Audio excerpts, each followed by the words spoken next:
Sylvie est chercheuse à l'unité de recherche irrigation du CEMAGREF.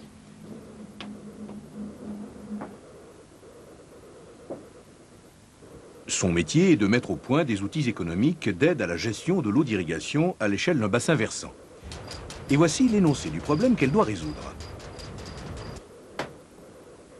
Soit le territoire d'un bassin versant, la Charente par exemple. L'eau qui transite dans le fleuve est la variable ressource. On connaît les volumes annuels et mensuels des années précédentes, mais donner un chiffre pour l'année à venir, c'est comme jouer au dé. C'est pourtant avec cette incertitude que les poissons vivent, et parmi les animaux terrestres, l'homme est le plus grand consommateur d'eau qu'il utilise pour trois usages principaux.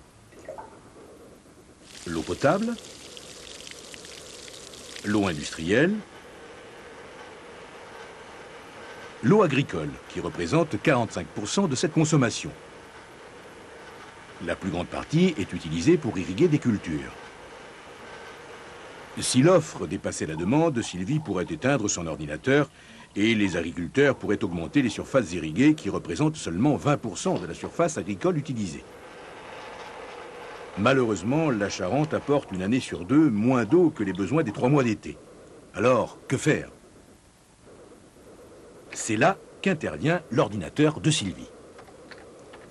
Paul est un agriculteur que Sylvie est allée enquêter sur son exploitation, qu'elle peut maintenant classer dans une des catégories qu'elle a identifiées.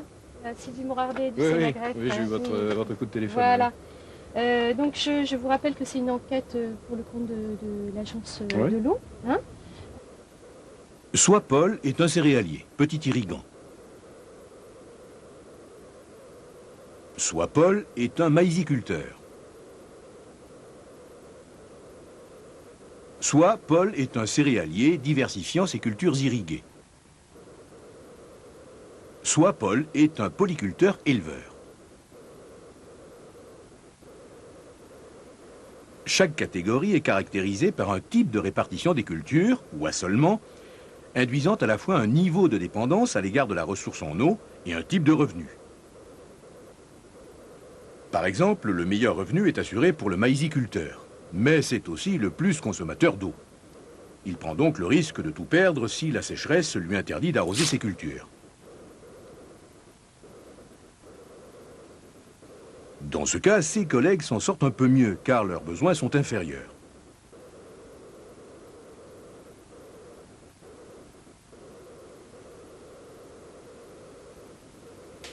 C'est comme au jeu. En diminuant le risque, on diminue aussi le gain attendu. Mais si l'aléa est une part du métier, Paul n'est pas un joueur pour le plaisir. Et ce qu'il recherche avant tout, c'est mettre le plus de chances de son côté. Pour cela, il lui faudrait une garantie minimum de ressources, tout en assurant un débit correct de la Charente, ce qui nécessite un soutien d'étiage. La loi donne aux collectivités publiques, et selon les procédures réglementaires, le droit de construire des barrages. Mais ceux-ci ont un coût et le gestionnaire posera des conditions préalables. Ne pas augmenter les surfaces irriguées, participer au coût en payant l'eau à son juste prix. La première condition est du ressort des agriculteurs qui doivent s'organiser entre eux. La deuxième condition est complexe, car l'amortissement doit rester compatible avec un prix de l'eau supportable pour le budget de l'agriculteur.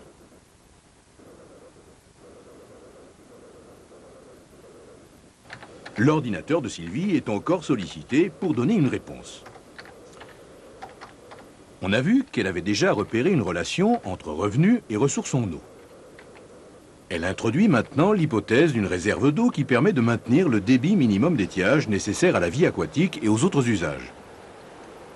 Sachant que cette réserve peut être inutile les années pluvieuses, insuffisante en cas de longue sécheresse, utile les autres années. C'est donc un modèle complexe que Sylvie introduit dans son ordinateur. Le couplage des données hydrauliques et des données économiques permet maintenant de chiffrer le bénéfice lié à la construction du barrage pour différentes années climatiques. L'application d'une tarification de l'eau se répercute directement sur ce revenu. Et Sylvie peut maintenant en tirer certaines conclusions. Lorsque le prix de l'eau augmente, les agriculteurs vont progressivement diminuer leur consommation en eau. Leurs revenus diminuent de façon importante.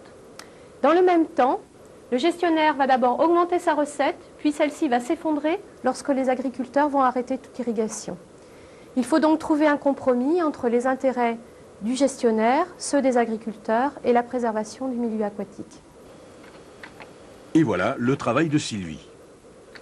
Le gestionnaire du fleuve Charente a maintenant les éléments économiques pour décider de l'opportunité de réaliser les barrages régulateurs. Et la négociation qui s'engage entre les partenaires s'appuie sur une simulation des différents scénarios envisageables.